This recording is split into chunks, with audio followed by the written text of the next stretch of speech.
bem-vindos a mais um episódio do Ternários Talks, onde a gente fala de inovação, tecnologia e sociedade, ou seja, absolutamente sobre tudo que a gente precisa conversar. Hoje temos a honra de ter aqui Felipe Lima, conselheiro dos maiores empresários brasileiros, escritor, palestrante, investidor. Muito obrigado pela sua vinda, Felipe. A honra é minha, né? Estar aqui com vocês e falando com essa audiência que eu nem conheço, mas considero pacas. Lembra da época do Orkut? Eu nem te conheço, mas considero pacas, né? Recebo esse depoimento. E a honra é minha e vamos aqui poder... Estamos aqui para poder compartilhar e transbordar e ajudar e poder... Estou aqui para servir. Muito bom. O Felipe, ele também é criador da Forja Club. Isso. Fala um pouco da Forja pra gente, por favor. Tá. Eu tenho, dentre as tantas coisas que eu faço como autor, palestrante, né, escritor, investidor, o meu foco é a Forja Club. O que é a Forja Club?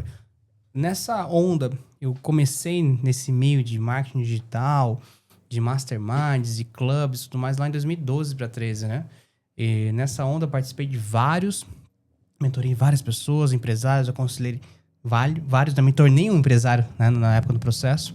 Isso eu comecei com 18, tô com 32. E o ano passado eu cheguei na conclusão de que é momento e estava na linha do meu propósito focar num clube para empresários cristãos. Então a Forja Club é um clube que eu fundei e lidero, focado em empresários cristãos, que ali o meu foco é ajudar esses empresários a desbloquearem potencial inexplorado, que aí envolve as minhas habilidades, né, de programação neurolinguística, de entender os bloqueios pessoais, aqueles mais visíveis e os invisíveis e mais profundos dos empresários, que eles se limitam a muitas coisas, né, por esses bloqueios internos.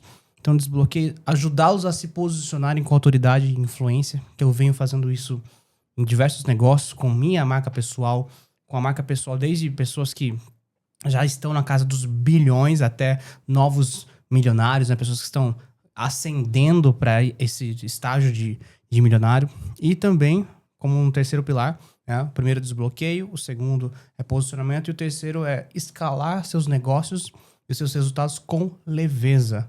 Porque, infelizmente, a geração atual, ela está muito empreendendo para se libertar, mas se escravizando enquanto empreende.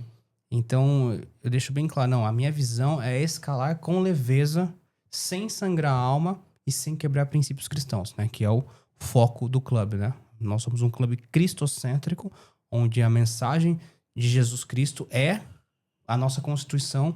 E a partir disso, somado à minha experiência pessoal, a minha jornada até aqui, eu fundei e lidero esse clube para empresários cristãos.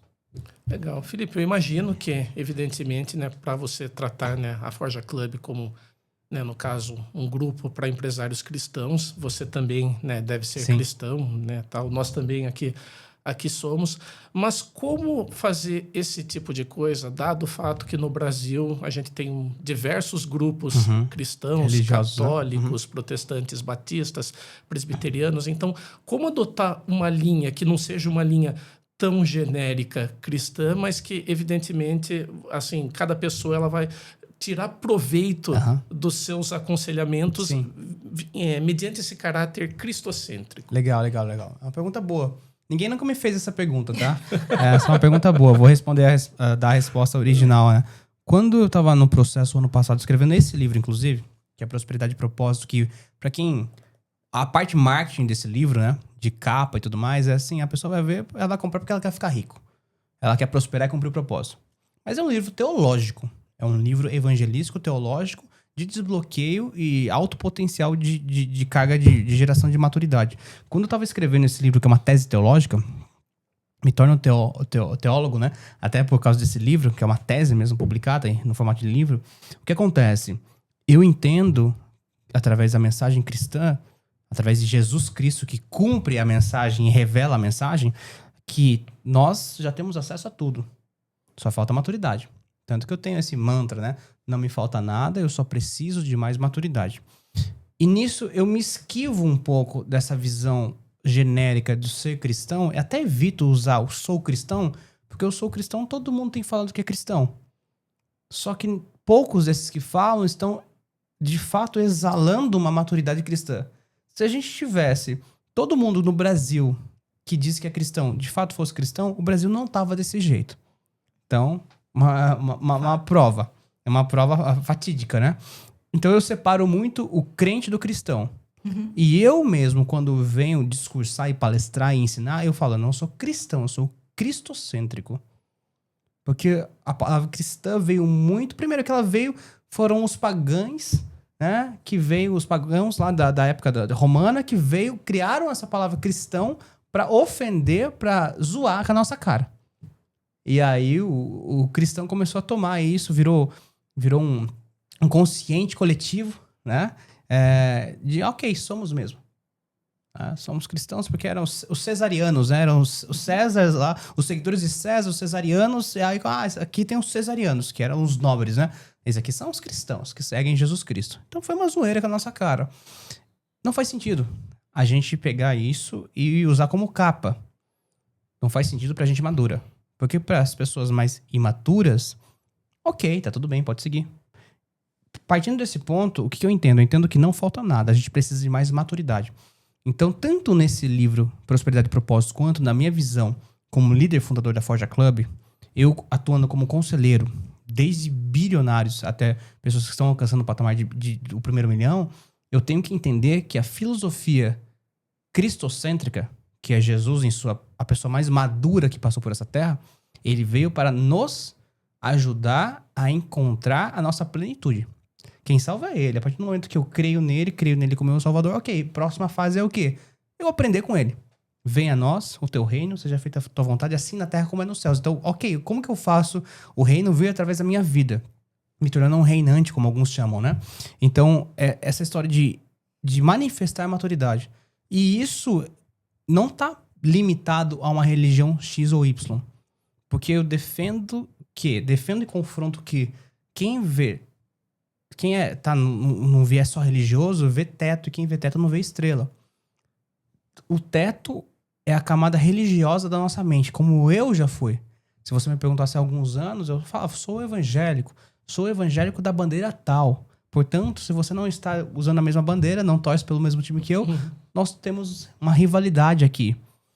E era a minha parte imatura gritando isso. Hoje eu já penso diferente. Então, eu creio que a filosofia cristocêntrica, ela nos leva até uma maturidade que, inevitavelmente, isso é interessante, essa palavra inevitável tem surgido muito na minha mente nos últimos tempos, inevitavelmente a gente se torna prosperidade e cumpre propósito, como um lifestyle. Então, eu não tô preocupado se você veio da igreja X, Y, Z. Eu tô muito mais preocupado em você, de fato, manifestar a igreja na qual Jesus Cristo revelou através da vida dele. Então, é sobre isso. Eu ajudo as pessoas a se desbloquearem, a se posicionarem e a escalarem os seus negócios com leveza. Sim, através da filosofia cristocêntrica. Não tem galera que, eu sou estoicista, eu sou isso, eu sou aquilo. Eu sou cristocêntrico. Porque eu vejo que a pessoa mais plena e madura que passou pela Terra foi ele. E tudo que você vê de maturidade em vieses religiosos ou filosóficos XYZ, você vai ver que se completa em Jesus. Tudo que a gente tem um senso, um cheiro de, cara, isso é maduro. Isso do estoicismo é maduro.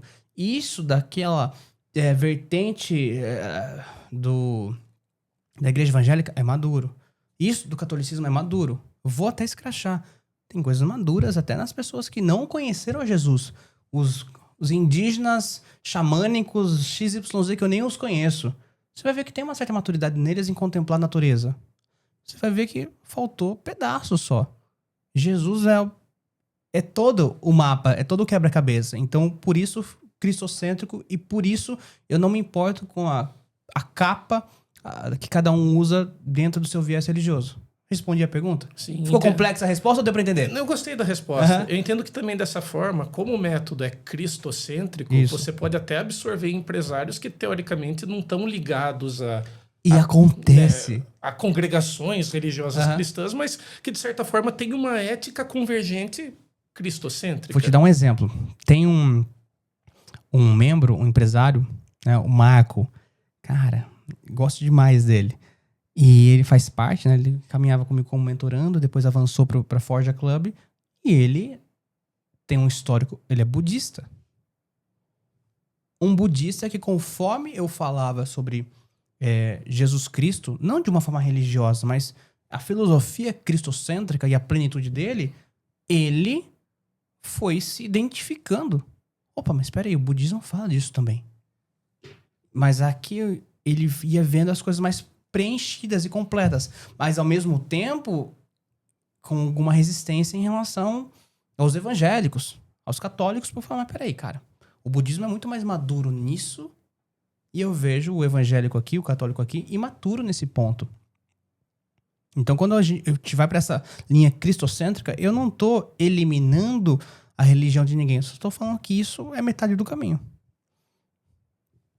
Interessante. Agora, imagino que talvez nesse exemplo aí do amigo, o Marco, o nome dele? Marco, Marco, imagino que talvez em algum ponto, né, budismo com o cristocentrismo, acho que talvez, assim, por mais que haja, né, que em teologia a gente fala assim, que todas as religiões, elas vão ter uma arqueotipia, né, de Jesus Cristo, né, daquela coisa do heroísmo, do Salvador, embora, né, nós saibamos, né, que o Salvador é Jesus Cristo, mas todas as religiões, de certa forma, apontam para um Cristo, né, você pega o Islã, pega o budismo e tal, mas eu fico talvez me pensando e me pega assim, talvez saber que a pessoa vindo de um background, né, de um contexto budista, né, como que foi arraigando, né, elementos cristocêntricos nela, né? Espero que vamos dizer assim, nesse caminho, que ela tenha daí entendido melhor, né, vamos dizer assim, a filosofia cristocêntrica e despertado o coração em Jesus, né, não desrespeitando, pelo amor de Deus, a fé dele, exato. Né? Mas, e é enfim. isso. A parte legal é que, primeiro, importa, mas não é importante. Porque eu falo assim, quem amadurece, desperta, se eu creio na Trindade, né, na Santa Trindade, é o Espírito Santo que vai amadurecer, de fato. Eu só vou dar flare, a maturidade no discurso do Felipe. E no caso do Marco, a filosofia budista, a hora assim que ele se converte numa pessoa cristocêntrica, ele vem com muito mais maturidade. Porque eu que vim de um background evangélico, eu sei que tem muita imaturidade no background evangélico. E aí você pega um budista, que pega a filosofia budista, que contempla as coisas e você preenche com o grau máximo de maturidade, é incrível. Por exemplo, tem uma Flávia. Flávia é uma outra que começou como minha professora de inglês. E nesses momentos de me ensinando inglês, e hoje ela faz parte também da Forja Club, ela tinha uma aversão a tudo que era bíblico, né? Porque todo mundo foi tentar apresentar Jesus Cristo de forma religiosa. E ela estava num lado mais inclinado. Visitou muito a Índia, né? Então, a parte mais xamânica das coisas. E eu mostrando e discursando o Jesus como um modelo perfeito e pleno, ela enxergou isso sozinha depois. E segue o caminho. Isso é legal. Porque se a gente tem que ser sal da terra e luz do mundo, eu quero que... Eu me desbloqueio olhando para a maturidade que Cristo revela. Eu me posiciono a partir daquilo que a maturidade de Cristo me proporciona, me posiciona e me impulsiona. E eu quero escalar a minha vida, os meus resultados, também usando Jesus Cristo como modelo. A vida vem para que você tenha uma vida em abundância. Eu quero a vida em abundância. Né? E aí eu falo uma coisa que soa pesado para muitos, cara, não vem me falar que você tá sendo um cristão, prosperando espiritualmente, e eu olho pra sua vida e você tá pobre, miserável, na escassez. Não tá condizente, entendeu? Então isso é uma coisa interessante, porque aí a gente tem a prosperidade como uma grande árvore na nossa vida que vai gerando frutos em todas as áreas. Na área casamento, né? Sou cristão, sou cristocêntrico, sou próspero, mas meu casamento tá destruído. Pera aí, tem alguma coisa que você não tá sendo cristocêntrico pra ter um casamento destruído. Eu sou isso, mas eu tô passando por uma miséria financeira. Calma aí, tem alguma coisa que tá faltando maturidade em você. Mas isso, aquilo. Então, isso que é a maturidade no qual me encontro hoje ser cristocêntrico não tem nada a ver com ser religioso, porque religiosidade é um teto sobre a nossa cabeça, enquanto ser cristocêntrico é você conseguir acessar e ver as estrelas. De uma forma lúdica, né? Quem crucificou Jesus foram os religiosos. Quem crucificou Jesus foram, de fato, os religiosos. Pois é. E aí, como a gente faz? Né? Aí, Não que a religião não seja importante. Ela é importante e ela é um centro comunitário que tem feito o que o Estado não faz. Sim. Vamos lá. Né? Sim, Se a gente for, vamos verdade. analisar. Ela tem feito, tem salvado pessoas das ruas, tem alimentado pessoas nas ruas de uma forma que o Estado deveria, pela função que ele quis assumir, que assumiu porque quis, né? E não consegue. E pelo que ele recebe, principalmente, né? Recebeu, você pagou aí, ó. Você pagou e ainda tem que dar esmola na rua porque o Estado não faz. Né? Sim, Então, exatamente. Então você para pra analisar. Então, as igrejas, né, no sentido de prédios, no sentido de comunidades, elas possuem um papel importantíssimo na sociedade a respeito disso. Mas não é só isso. Sim. Não é só isso. Não é só isso. Você falou uma coisa muito interessante da questão de quando você realmente aceita Jesus, Uhum. coloca Cristo como centro da sua vida, as áreas da sua vida fluem Sim. bem. Uhum. Porém, todo mundo tem adversidades. Sim. O próprio Cristo foi Sim. tentado, humilhado, era um propósito para o crescimento, Sim, claro. para a salvação, né? Crescimento não dele, Sim. porque ele era o próprio Deus. Mas uma vez eu escutei uma frase de um reitor de universidade, eu estava com ele, para a gente entrar para uma formatura. Uhum. E ele falou uma coisa que eu me questiono até hoje. Qual é o sentimento das pessoas que pensam isso? Ele falou assim, sabe que esses dias eu estava pensando que tá indo tudo muito bem na minha vida. E eu tô ficando com medo. Uhum. E olha como esse negócio do meio é importante. Porque a hora que ele falou isso, eu comecei a pensar. Eu falei, nossa, realmente, parece que quando as coisas vão bem, de repente alguma coisa ruim acontece. A gente começa, né, a se questionar. Como que você vê esse tipo de pensamento? Tá, vamos lá. É interessante porque... Vamos lá. Se analisar de uma forma bíblica, um versículo, ele simplifica a resposta, tá? Que é, o verdadeiro amor lança fora todo medo. Se a pessoa tem esse medo, significa que ela não está se sentindo verdadeiramente amada por Deus, ok? Então a resposta bíblica simples é essa. E eu já vim de ambientes, de momentos da minha vida, onde eu sentia, e às vezes presenciava, e às vezes estava dentro dessas batalhas espirituais, ok? E hoje eu não nego a existência delas, mas a maturidade na qual eu acessei através de uma visão cristocêntrica, eu entendo que quem vai batalhar por mim são os anjos ali, eles que se virem, o papel deles, eles são o exército militar de Deus. Eu estou coberto pelo sangue de Jesus Cristo. E aí eu brinco, né? Tem gente que fala assim, a pessoa, ó, ela vem com um papinho de tô numa batalha espiritual, mas ela se enche de doce, come mal, não treina, não bebe água, tem uma dor de cabeça e fala que tá numa batalha espiritual. Falando pro meu amigo, me ajuda, né? Lógica básica, assim, cuide do templo. Não sabeis vós que vosso corpo é templo morado do Espírito Santo? Cuida dele, pô. Não vem me falar assim, dormiu mal. Não se hidrata, não se nutre, não treina, não tá com cardio em dia. Aí começa a ter uma doença, tô vivendo uma batalha espiritual. Peraí, cara, só come miojo com salsicha, com tudo que porcaria industrializada. Não, eu tô numa batalha espiritual pela minha saúde. Eu falei, peraí, calma lá. Para de... As pessoas, ao mesmo tempo, elas querem espiritualizar, elas querem separar a matéria do espírito, né? Ah, Felipe, mas como assim? Eu falo mesmo, quem não está prosperando financeiramente é porque não encontrou maturidade ainda em Cristo, dessa parte da tua vida. Porque, assim, você consegue ver riqueza sem prosperidade.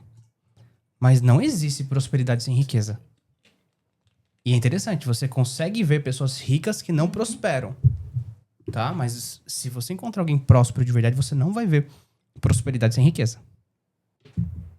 E, mas Jesus era pobre. Não, ele, sendo rico, se fez pobre para cumprir aquela parte da missão. Tá na Bíblia. E ainda assim, se fazendo pobre, você ganhou ouro, mirra, incenso no seu nascimento? Eu não ganhei. Então, não sei o quão pobre ele de fato era, né? A gente pode discutir isso teologicamente, mas não é o ponto aqui. Então, como que eu vejo isso, tá? As pessoas, tá tudo indo muito bem na minha vida, vai acontecer alguma desgraça. Se você começar a dar essa abertura intelectual e emocional para isso, vai acontecer. Você tá certo. Não tente convencer alguém que é resistente. A pessoa vai falar assim, não, toda pessoa rica é bandida. Tem como ela ficar rica? Não, se ela tá falando que Ela todo já rico é tem um bandido, bloqueio, ela já tá né? bloqueada em relação a isso. Então, isso é interessante. As pessoas, elas se apegam. O apego é uma energia muito perigosa, né? As pessoas, as pessoas que não se movem no mundo, num planeta que se move em torno de si, em torno do Sol, numa velocidade absurda, as pessoas que não se movem é por apego. Apego absurdo e absoluto sobre coisas que não fazem sentido. E aí você vê aquela pessoa que você conhece, sabe aquele amigo que você passa 10 anos, você volta a vê-lo, ele é a mesma pessoa, com os mesmos pensamentos, com o mesmo resultado de vida, com as mesmas desgraças que ele carrega há muito tempo. Como que essa pessoa tá prosperando? Não tá. O mundo tá prosperando e ela não tá. Vou fazer uma pergunta. Vai, manda boa. Em virtude dessa sua resposta. Como que a gente vence esse tipo de resistência? No caso, usando a sua metodologia Ok. no Forja Club. Ok. Como que vence essa resistência de uma pessoa, de um empresário cristão, Ok. esse bloqueio? Tá, vamos lá. São 3 energias que a gente tem que saber lidar Se fosse contra simples, né? nós. É um processo. Vou falar as 3 energias e isso é um processo, de fato, que tem... Ele não é unilateral, tá? Quando a gente tá numa posição, eu aconselho você. Você me ouve? Peraí. Não é tão simples, não é binário, 0 e 1, né? Não é como na programação. Ah, se Não fosse, é. né? Dá mais uma fácil. programação assim, dá um enter ali, ó, resolvido, né? Mas então, toda vez que eu vou sentar pra aconselhar alguém, eu tenho que entender que existem 3 energias diferentes. A energia da consciência. Eu tenho que trazer à tona aquela consciência. Exato. Ponto 1, consciência. 2, a energia do confronto. Para trazer à tona aquela consciência, obviamente e inevitavelmente, eu vou confrontar uma consciência subpotencializada àquela. Tem alguma resistência. Não é à toa que a pessoa está ali. Ainda mais hoje numa era tecnológica que a gente tem acesso a toda a informação do mundo num chat GPT, numa IA, por exemplo. Pô, vamos lá. Então, eu tenho que gerar uma consciência. Depois eu parto para um confronto. Tem que ser confrontado. Alguma coisa tem que morrer no processo. Alguma coisa tem que ser destruída no processo. Para construir, você tem que... Para edificar algo, você tem que destruir algo que está ocupando aquele espaço. E a terceira, que é a mais poderosa de todas, é constrangimento. Se eu não gero constrangimento em você a respeito daquilo, você não muda. Porque tem lá o versículo bíblico, né? Transformai-vos pela renovação da vossa mente para que se cumpra a boa, perfeita e agradável vontade do vosso Senhor. Então a transformação começa por onde? Pela mente. E o que acontece? Como que eu identifico pessoas que estão transformadas ou estão em processo de transformação? Constrangimento. Se você me pergunta algo hoje a respeito de uma crença antiga minha, você vai ver que eu tenho constrangimento com a minha crença antiga. Por eu ter esse constrangimento, eu não volto mais pra ela. Então, constrangimento é uma energia que quando eu leio em alguém a respeito de algo, algum tema, algum tópico, alguma tese, opa, essa pessoa está em transformação, ou dependendo de como ela está já em relação àquela tese, ela já está transformada. Então, constrangimento revela uma pessoa que passou ou está passando por um processo agressivo de transformação de mente. Então, consciência, confronto, constrangimento. Eu sempre uso uma das 3 vias, ou às vezes até as 3, para minha evolução pessoal, que é o meu primeiro laboratório, e depois para aqueles que eu aconselho. Então, de forma intencional, eu tenho que aumentar a consciência do Luiz, da Eloá. Eu tenho que aumentar minha consciência a respeito daquilo. Por exemplo, olha que interessante. Quando eu escrevi esse primeiro livro, Mentor Milionário, que foi mais a minha história de como eu tornei um mentor milionário, eu comecei com 18, 21, 22 anos, eu já estava fazendo mais de 1 milhão no ano. Depois faltou habilidade, faltou inteligência emocional, fluxo de caixa, habilidade de gerir sociedades. Eu quebrei 2, 3 vezes. 2 vezes depois disso. Ok, aí eu escrevi esse livro. Esse livro eu acho que eu escrevi em 2023. Mentor Milionário. Aí eu apresentei alguém, né? Algumas pessoas, algumas compram, outros você apresentei. Um dia eu tava com o Janguier Diniz, que é um multibilionário capa Forbes. Eu entreguei o livro. Eu não imaginei que ele fosse ler. Porque a maior parte das pessoas não lê os livros. Nem que elas compram, muito menos aqueles que você dá. Verdade. Né? Elas não leem. A maioria não lê. E aí um dia, eu encontrei ele várias vezes, ele se tornou meu cliente. E aí um dia ele falou, li teu livro. Eu falei, leu? Aí ele veio com algumas críticas.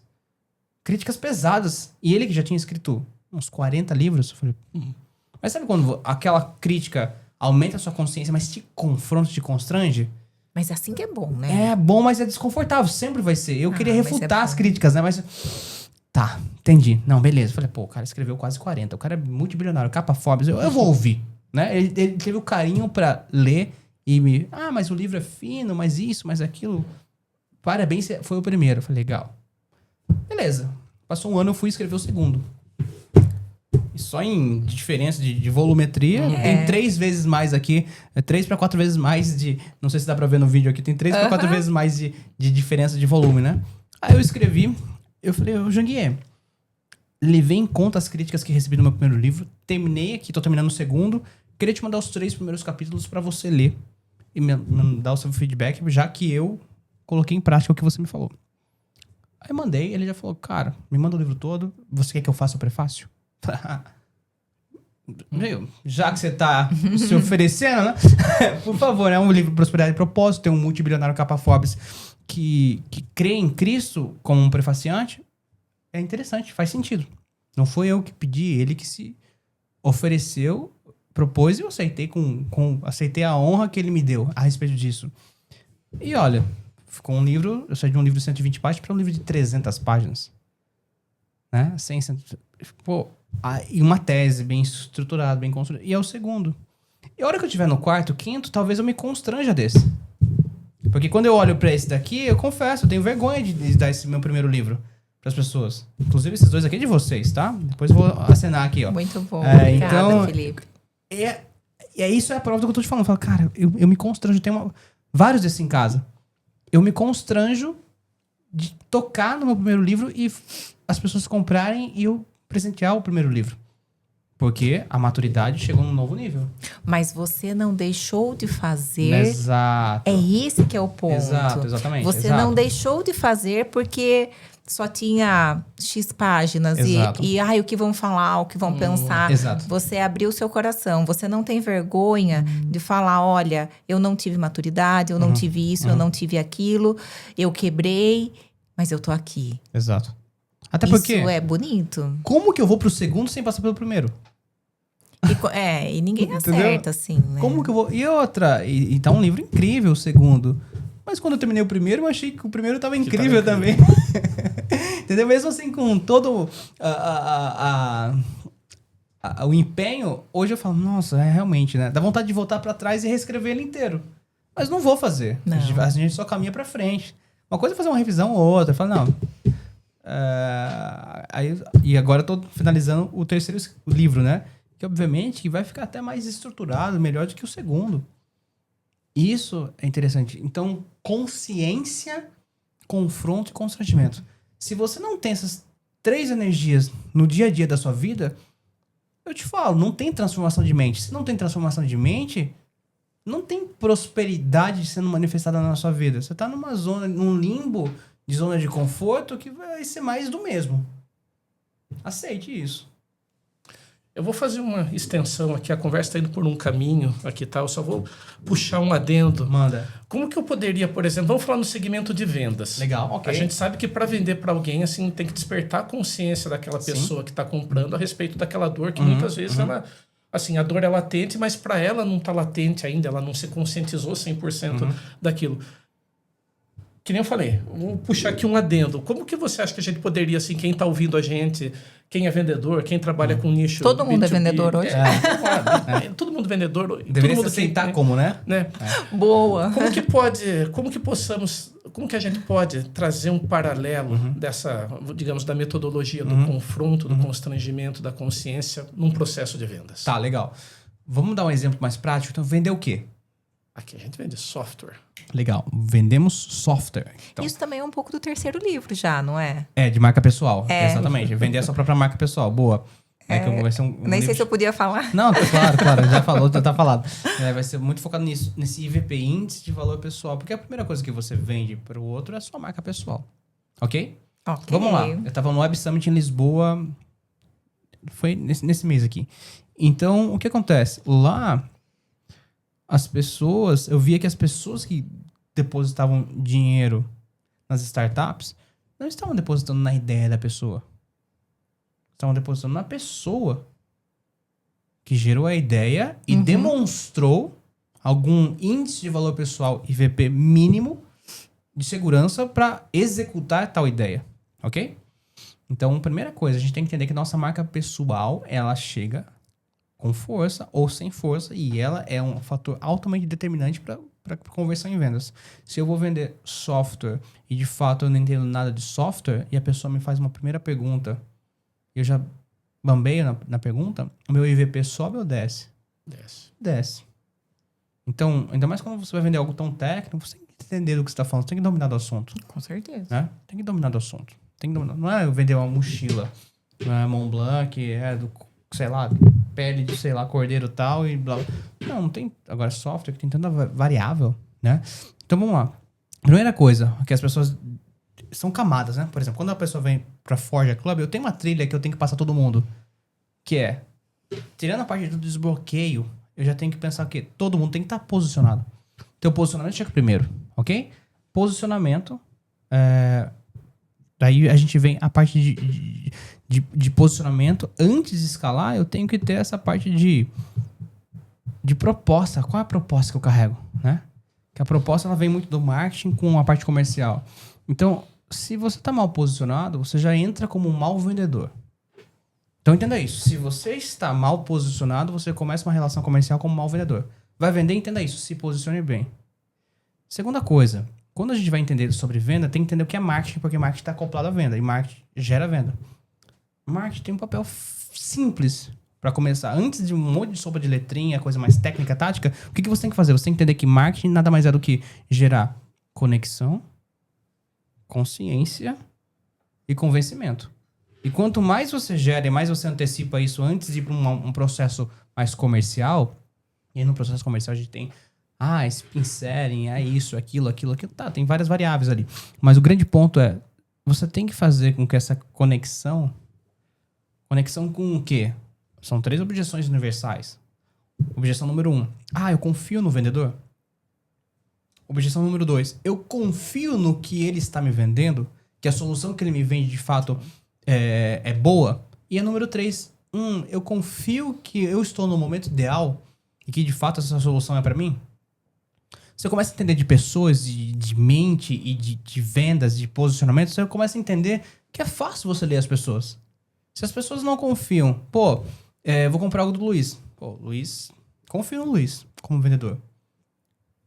Esse software que o Luiz está me vendendo, legal, confio também. Mas se ele não resolve a terceira, será que eu tô no tempo ideal para isso? Será que esse software de fato dá para mim? Eu confio no Luiz e na Eloá, eu confio no software que eles estão me propondo, que vai funcionar, confio na credibilidade deles, técnica, na competência, blá blá blá. Mas se eles não me mostrarem que de fato é timing e de fato é personalizado por o meu momento e é uma solução para o meu problema, eu não vou avançar.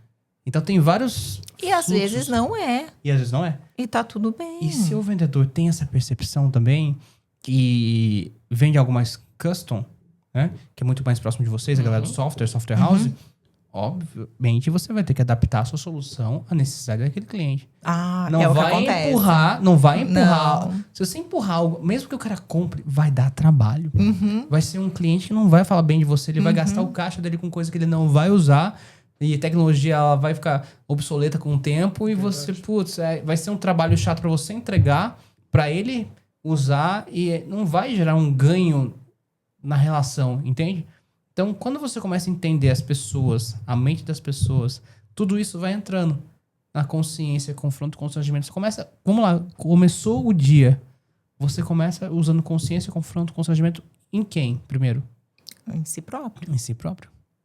E aí volto na filosofia cristocêntrica. Qual é o padrão de consciência, de confronto e constrangimento? É a mensagem cristã. É a mensagem de Jesus Cristo. A construção é Jesus Cristo, no meu caso. Tanto que o clube que eu uso, cara, é assim, a gente tá aqui dentro, existe uma construção. A construção é a mensagem de Jesus Cristo. Porque tem coisas que são meio não lógicas e não claras. Porque numa cultura, você vai numa cultura, a pessoa pode ter 5 esposas. Entende? Você vai num lugar ali, a pessoa pode fazer isso, você pode fazer aquilo. Peraí, o que determina o certo e o errado? A filosofia cristocêntrica é o que determina o que é certo e errado. E a filosofia cristocêntrica determina o padrão de prosperidade. Entende? Então, aí eu volto. Tudo é a base constitucional chamado a verdade cristã. A verdade que Jesus Cristo revela através da sua plenitude e sua maturidade. Mas aí a gente conecta em relação às vendas.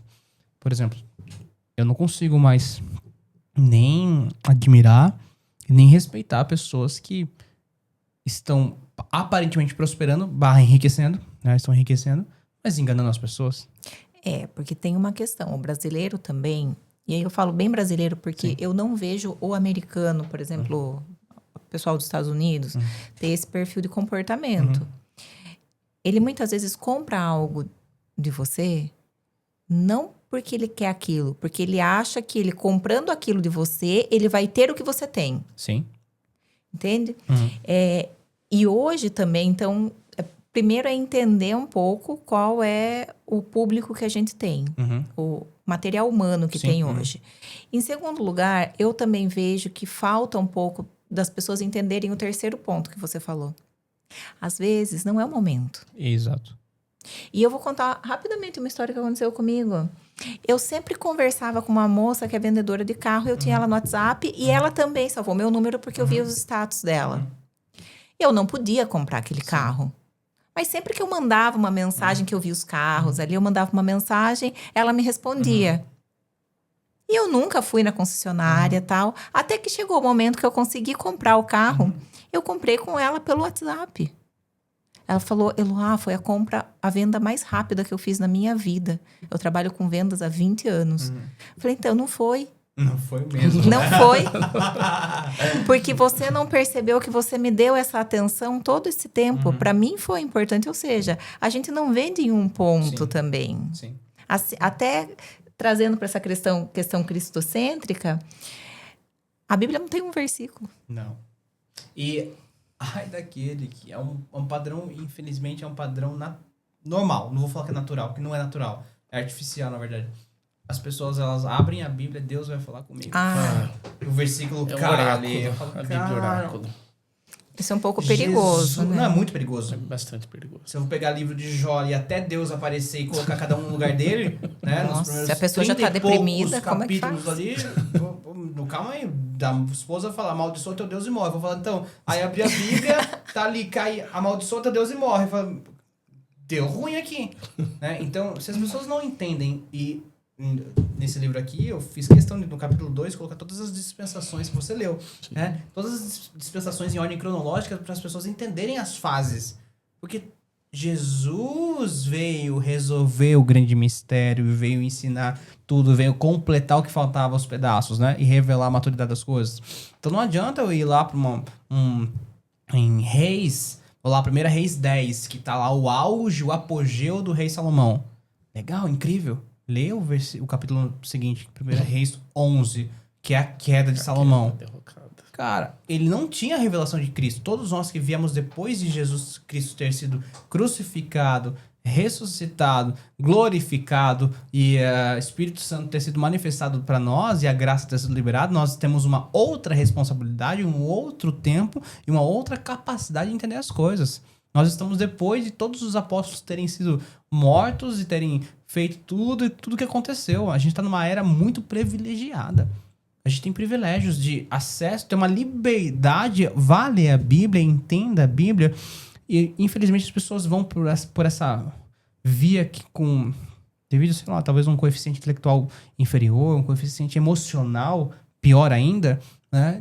Vou ler um versículo e vou entender que Deus está falando comigo. Peraí, se você vai ler um versículo antes da crucificação de Cristo, antes da revelação da graça, você pode cair no mesmo erro que Davi caiu, que Sansão caiu, o que Moisés caiu, que qualquer um deles caiu, porque eles não tinham a graça manifestada numa pessoa, eles não tinham tido acesso à verdade revelada através de um Deus Filho encarnado.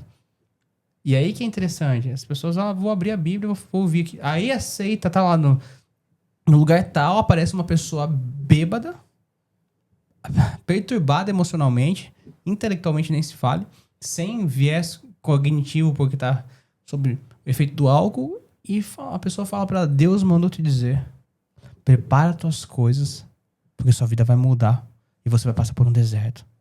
A pessoa na hora ela vai chorar em desespero, fala, Deus, não. Fala, mas quem disse foi um bêbado, não foi Deus. Mas porque as pessoas elas ficam lendo a Bíblia como se estivesse lendo horóscopo. essa cultura, assim, ler a Bíblia como se estivesse lendo o horóscopo, vendo as estrelas. Isso se não ler a Bíblia, daqui a pouco vai ler o horóscopo, né? Vê ali o que o apóstolo Paulo disse, daqui a pouco vai ver o que a mãe de Ná tá falando pro meu signo hoje. Fala, pô, peraí, cara. E aí depois... sincretia, aí assim. você... que é o problema do universalismo.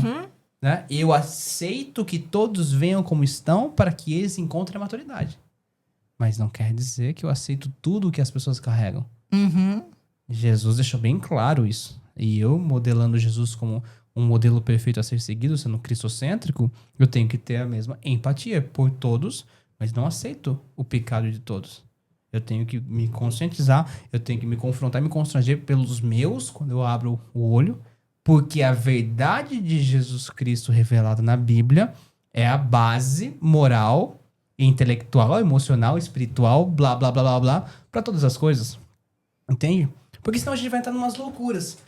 Pastor, padre, papa, defendendo o socialismo.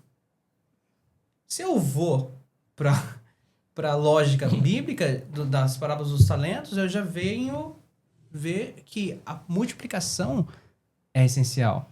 A generosidade é essencial, mas em um momento de vida de forma igual. Como é que é multiplicação para eles? E aí não tem multiplicação com divisão na mesma lógica, né? E até tá fazendo um estudo esses dias, porque eu tenho parentes que às vezes eu entro numa discussão e que ele ainda é apegado a uma tese teológica católica, mas ele meio socialista, inclinado ao comunismo. Eu falo, cara, não faz sentido. Deixa eu estudar aqui. Aí eu parei pra estudar que houveram vários papas que deixaram claro que o socialismo / comunismo era o inimigo. E eu falo, mas peraí. Eu entendo que pra mim a sola da escritura é o que basta. A sola da escritura é o que basta. Eu vou na Bíblia. Pra eles tem a tradição e tem o magistério, né?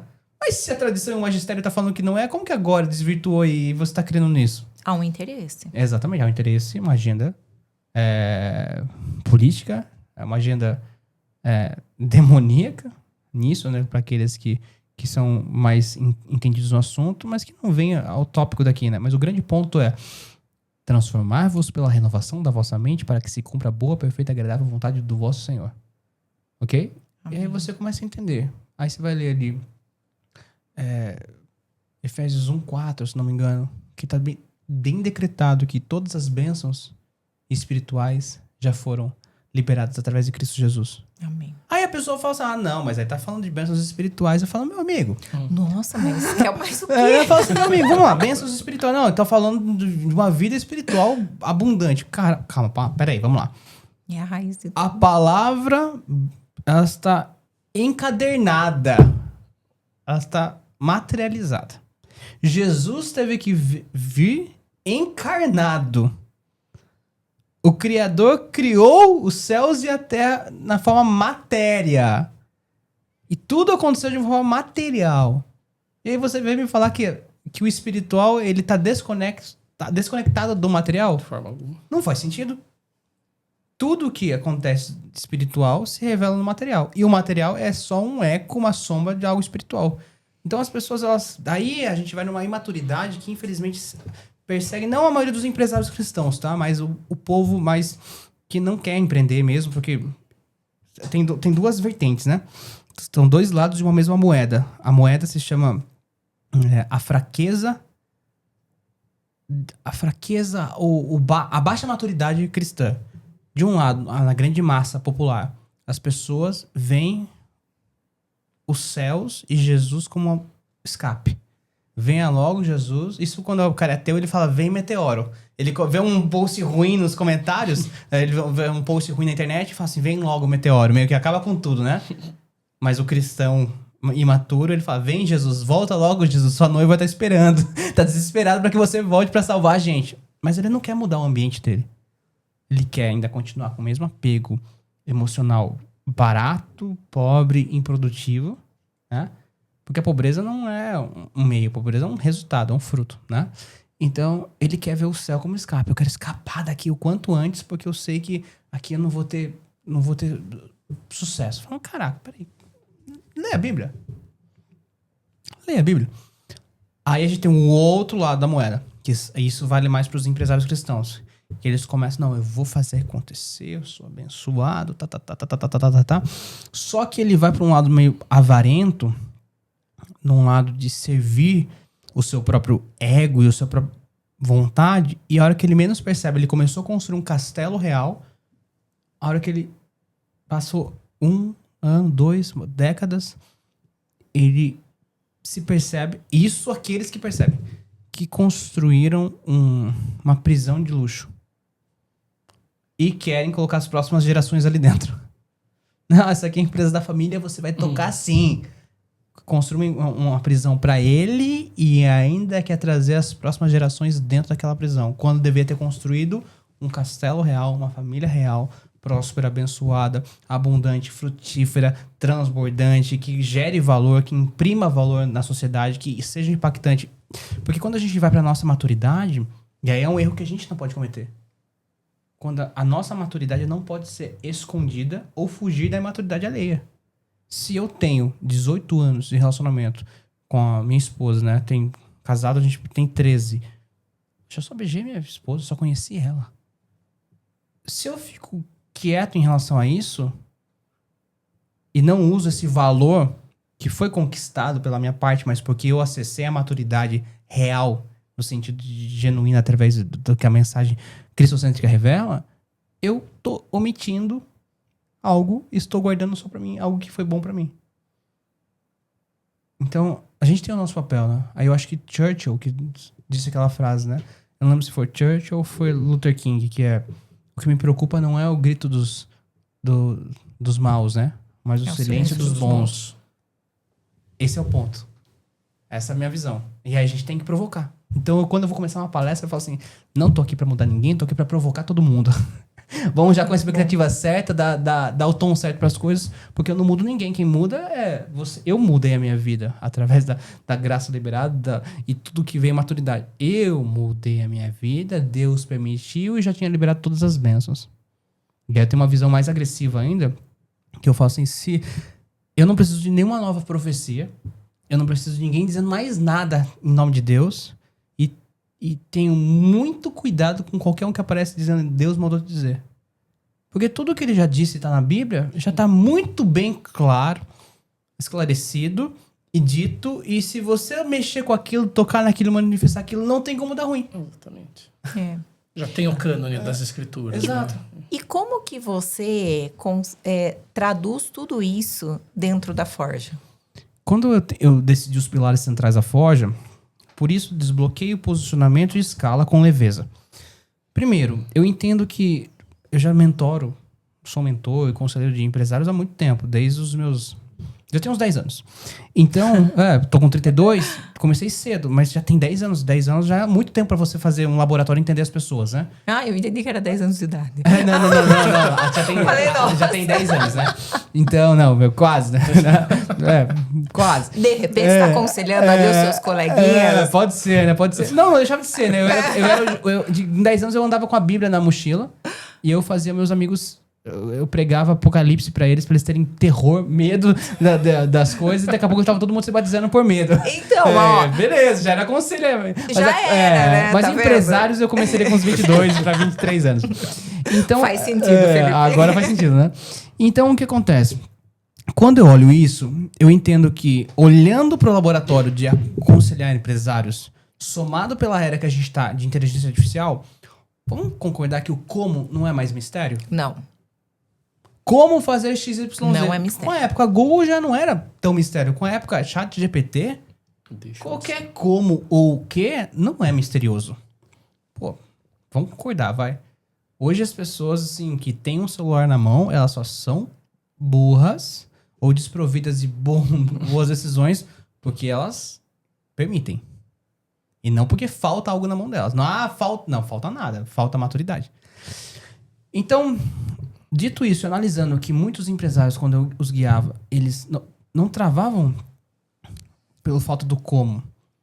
Eles travavam neles mesmos. Eu falei, opa, desbloqueio é a parte mais importante. 80% do que eu faço, eu digo que é desbloquear a mente alheia. A minha e depois a dos outros, né? Ser desbloqueado me desbloquear, permitir ser desbloqueado pela maturidade de uma filosofia cristocêntrica e depois usar isso, tudo que eu tenho contemplado para desbloquear a mente dos outros. Porque é ali que travam as coisas. Depois, eu entendo que, se 80% é desbloqueio que tá ligado na sua identidade, desbloqueio do seu potencial inexplorado. Se eu perguntar aqui, abrir uma enquete aqui nesse podcast, você sente que você tem um potencial inexplorado ainda? 99,999% das pessoas vão responder que sim. Sabe o que ela falou? Eu podia mais, eu sei que eu posso mais.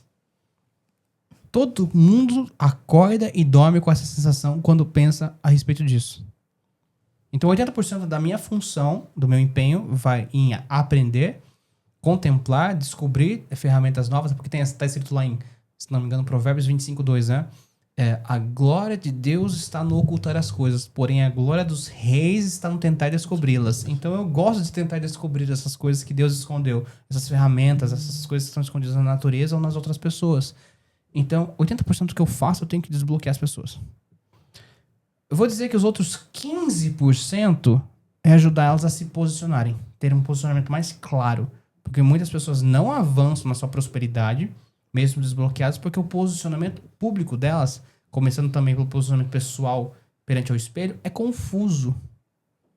Elas não sabem se posicionar. E a regra número 1 do posicionamento é se posicione. Se eu entro num ambiente e vou palestrar e vou reunir empresários cristãos, cara, vamos orar. Se posiciona. Não vou pedir permissão. Posso orar aqui? Vamos orar, vamos agradecer aqui e, de fato, acionar a nossa identidade. 15%, então 80% é desbloqueio. 15% é posicionamento. Saber se posicionar como uma autoridade, sabendo gerar influência, sendo percebido como uma autoridade inquestionável e lastreada, de uma forma que você consiga estar à altura para cumprir um propósito maior. Porque daí as pessoas, alguns têm receio, volta para desbloqueio, tem receio de se posicionar. Mas, meu amigo, você tem um propósito tão incrível, você vai aguardar só para você? Aí você começa a mexer um pouco na cabeça da pessoa, você começa, aconteceu isso, pai falou aquilo, volta no tempo, você vai encontrar nós e portas que foram fechadas e a pessoa até tem a senha, mas tá com medo de passar por aquela porta naquela mente dela. Então, desbloqueio eu deixaria 80%. Posicionamento 15%. E escala com leveza. Escalar é fácil. Eu consigo desenhar uma folha de guardanapo. Vamos usar esse funil, essa tática. A proposta é essa, ok. Agora execute. As pessoas travam pela falta de posicionamento e pelo bloqueio que elas carregam. Então 5% deixaria para escalar com leveza. Porque se a pessoa não entende que é possível viver fora do que eu chamo de maldição adâmica, né? Porque quando Adão foi expulso do paraíso, veio, né, a punição pelo suor do teu rosto, tu comerás. Agora a terra vai dar espinho e abrolho. No Éden tava tudo certo. Você se lascou, saiu, agora vai ter que arar a terra. Mas quando Cristo cumpriu todo o problema e restaurou a conexão e liberou todas as bênçãos, eu não preciso mais viver pelo esforço. Ai de mim, eu quero, na verdade, ser carregado pela graça e viver no conforto da graça de Deus que me dê sabedoria para tomar boas decisões, encontrar boas pessoas que eu gere valor poderosamente na vida delas, isso gere retorno financeiro na vida delas e elas podem me pagar bem por isso. Pronto. Uma lógica simples, para mim, lógica básica. Então, vamos lá, se eu fosse separar de uma forma mais metodológica, eu colocaria 80% de carga da galera que tá na Forja Club é desbloqueio, 15% é posicionamento e 5% é escalar com leveza. É o como escrito falando, vamos lá, e agora eu te guio em relação a isso. Muito bom. Simples. Simples, lógica básica. Eu vou fazer uma pergunta sobre escalar com leveza. Vai, manda ver. Simples, pero não mútil. Assim, o seu programa Forja Club, que é um programa assim, altamente personalizado, né? Não é uma solução de prateleira, tipo um curso que tá aqui para 1.000 pessoas acessarem. Então, a gente entende que a persona do Felipe é essencial, é crucial para a metodologia. Sim. Na parte do escala com leveza, como que você faz então, Felipe? Por exemplo, que eu imagino que hoje você tem uma quantidade de empresários que compram, né, o Forja Club, que assinam, né, que estão presentes com vocês. Como que seria a sua estratégia para escalar isso? Que eu entendo que você também quer transbordar, até como reflexo da materialização do reino. Como que o Felipe escala com leveza o próprio Forja Club? Quais são as suas estratégias nesse sentido de alcançar mais gente? Como que encaixa a tecnologia nisso ou não encaixa a tecnologia? Muito. Isso que eu queria saber. Legal, vamos lá. Primeiro que escalar com leveza, primeiro eu tenho que fazer com que a pessoa perceba como estado de espírito e lifestyle. Se ela não entender isso, ela não vai escalar com leveza. Tudo que eu vou entregar pra ela, que pra mim são blueprints e frameworks, estratégias pra escalar com leveza, ela vai transformar em escalar com esforço. Entendeu? Ela vai já... Eu tô entregando algo que tá uma água alcalina, ela vai contaminar a água com a identidade dela corrompida. Então eu tenho que resolver isso antes em desbloqueio e posicionamento. Primeiro ponto, tá? Aí como que entra a parte de tecnologia, por exemplo, dentro da Forja Club, antigamente quando eu tinha os processos de mentoria, era muito custom e manual, ok? Depois disso, eu fui avançando, a tecnologia foi avançando, então hoje, todo membro da Forja Club tem um copiloto, que é a Maiá, que lá tem trocentos milhões de agentes. Como o agente que vai ajudar a fazer títulos, headlines, potenciais virais para os seus Reels. Então, tudo se converteu em agentes ali dentro. Entendeu? Então, e isso me deu um ganho de performance absurdo e pra quem participa também. Só que antes tem que subir o DNA da pessoa lá dentro. Eu tenho que desbloquear ela, ajudar ela a se posicionar, subir o posicionamento dela, a personalidade dela, o DNA dela composto por uma personalidade, o público-alvo dela e o produto/serviço dela. Aí ali dentro tem dezenas e dezenas de agentes e sempre vão aparecendo novos pra que isso me dê velocidade, pra que a gente não trave. Lembra 5% aqui? Então, como que eu faço a escala com leveza? Obviamente, ponto 1. Eu tenho esse copiloto que é uma IA. Pra cada membro da Forja, ok? Ponto número 2. Eu preciso fazer com que a cultura de membros da Forja Club cresça pra que quando eu coloco um cavalo ruim com vários cavalos bons, a performance por osmose, vai. Não que o ruim contamine, mas que o bom... Que o ruim se constranja perante os bons. Se conscientize, seja confrontado e se constranja. E deixe de ser uma... Quando eu ficava focado só em mentorias individuais, eu tinha que gerar isso na pessoa. Era um caminho só.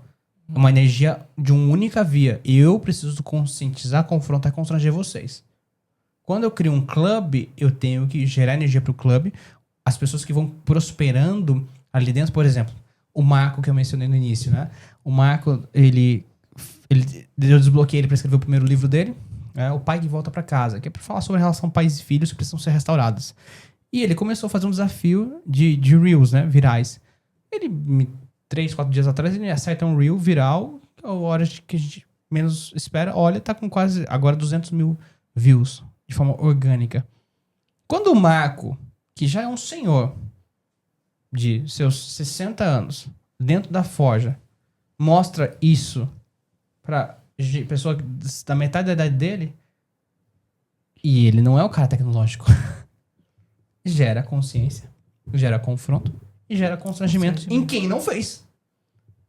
Você entende? Então eu tenho um clube pra selar isso e ajudar a potencializar essas coisas. Então eu tenho, respondendo de forma breve, eu tenho uma IA, que é um copiloto. Eu tenho o clube, que gera essa energia. E eu, conforme meu índice de valor pessoal sobe muito, e eu tenho acesso a essas coisas todas que eu venho vivenciando, eu tenho que ser um cara mais preciso no tempo de 1 a 1 com as pessoas. Então, porque continua tendo um tempo de 1 a 1. Dependendo por qual via a pessoa entra na Forja Club, eu tenho... Não tem como não ter, né? Isso é importante. E eu gosto de sentar, tomar café, eu gosto de estar no momento aqui. Então, fora isso, tem as viagens internacionais, né? Então, dessa forma, eu venho criando... Eu não tô pronto pra escalar pra 1000. Tá. Mas pra 100 eu tô. Entendeu? Entendi. Então, a hora que eu chegar em 100, agora eu entendi os problemas e desafios que me alcançaram. Aí se conscientiza. Agora conscientiza, confronta, constrangimento, pra como que eu vou pra 200, 300? É um método, né? Exatamente. Eu tenho que ser construtivista. Iterativo incremental. Construtivista. E pra gente finalizar, qual que é o recado que você deixa, com base em toda a sua experiência, que são muitos anos, para os empresários hoje, em geral, no Brasil? Tá. Os que não foram desbloqueados ainda, Ok. que não têm esse nível de consciência, de maturidade, que não passaram pelo constrangimento, pelas 3 etapas. Tá. É que eu entendo que o constrangimento é a última, né? Às vezes ele vem primeiro. Ele não é linear. É que, Tá. normalmente, quando eu vou explicar, é mais fácil a gente ver. Primeiro vem a consciência. Depois tem o confronto, porque tem que confrontar uma consciência, e depois gera um constrangimento. Mas às vezes o constrangimento vem primeiro. Legal. Mas o recado que eu daria para todos, até olhando para você aqui, que nos assiste aqui ou nos ouve, tem uma fórmula simples que eu esbocei, que ela explica muita coisa, e eu vou explicar. Ela dá a resposta rápida e aí a resposta longa. A fórmula para você, de fato, viver um novo momento de prosperidade e propósito é o seguinte: mais maturidade com menos distração é igual a mais contemplação e muito mais resultado. Então, se eu elevo minha maturidade o quê? Às vezes é maturidade técnica, intelectual, emocional, espiritual, teológica. Mais maturidade. Precisa de mais maturidade. Aí você sabe o seu caminho, você tem que ver o que é maturidade no seu caminho, no seu momento. Então, mais maturidade. Diminui as distrações. Tá aí distraído com o que falam sobre você. Tá aí distraído com o que seus concorrentes estão fazendo. Tá aí distraído com o próximo governo, ou que o governo te ajuda, te atrapalha. Tá distraído com um monte de coisa. Então, sobe o nível de maturidade. Diminui o nível de distração. Você vai naturalmente, contemplar mais. Contemplar, perceber mais as coisas. Quando você percebe mais as coisas e você tá com sentimento, essa habilidade sensorial mais aguçada, naturalmente você vai encontrar o caminho, o vácuo da graça, né? O vácuo onde você vai entrar mais leve e com muito menos esforço você vai ter muito mais resultado na tua vida. E não cabe nessa fórmula uma palavra chamada, uma energia que se esclarece numa palavra chamada apego. Então, mais maturidade com menos distração é igual a mais contemplação e muito mais resultado. E que é um conselho extra, tudo isso, a execução dessa fórmula está no lado oposto da palavra apego.